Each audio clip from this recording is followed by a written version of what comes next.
We've seen global vehicle manufacturers commit substantial new investment to the UK, which is great news. But the real opportunity is down into the supply chain.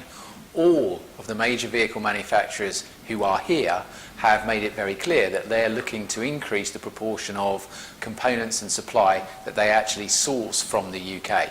So our job here at the SMMT is to try and make that happen.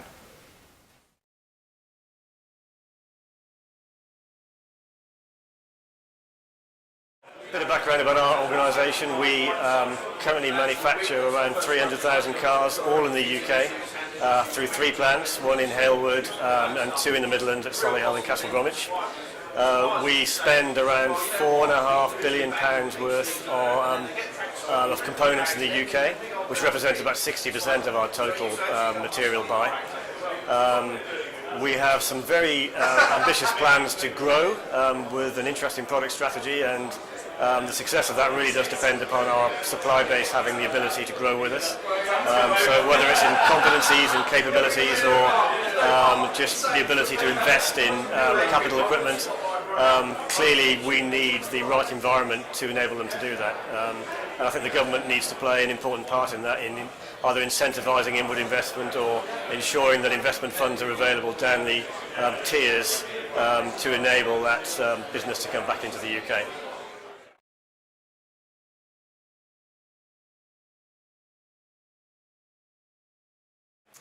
Toyota continues to enjoy excellent relationships with its UK supply chain, which actually represents more than 50% of our outsourced spend for UK-built vehicles.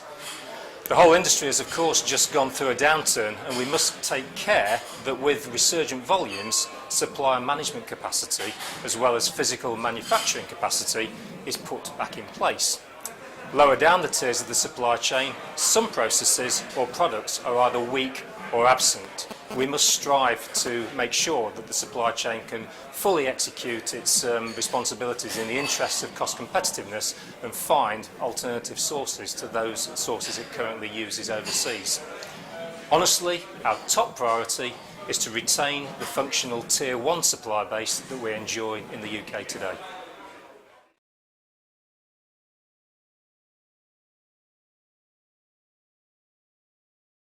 I think we've got a good opportunity in the UK in the current environment to grow the supply base and to increase the amount of components that are produced in the UK.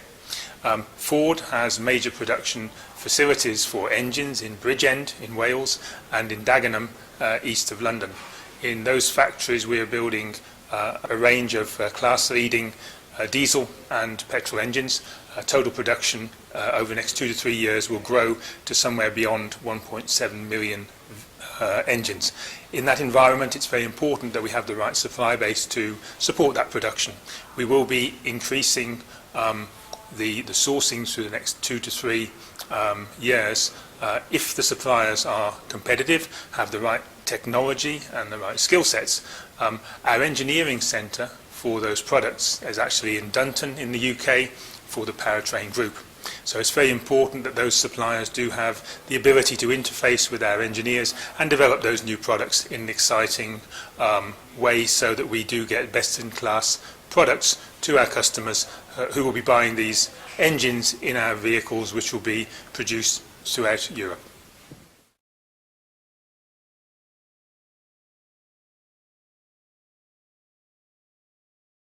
As a manufacturer of product which is used on a Tier 1 level and a Tier 2 and Tier 3 level, one of the things that we would like to see coming from the government is to rebuild the manufacturing base within the country.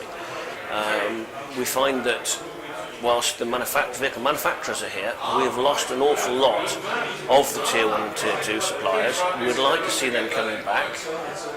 We're looking at expanding the plant further. We're looking at building further business. This is coming off the back of our work with the automotive manufacturers within Europe. We're looking at putting further lines into the plant. The future is looking reasonably good for us.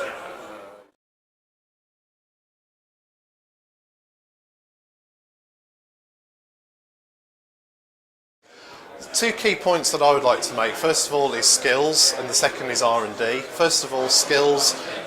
We need to be in a position where when we're in a deep recession as we were a few years ago, we need to be able to retain our skills and not lose people and then end up in a position where we're growing and we have to get those people to come back. The second point is research and development.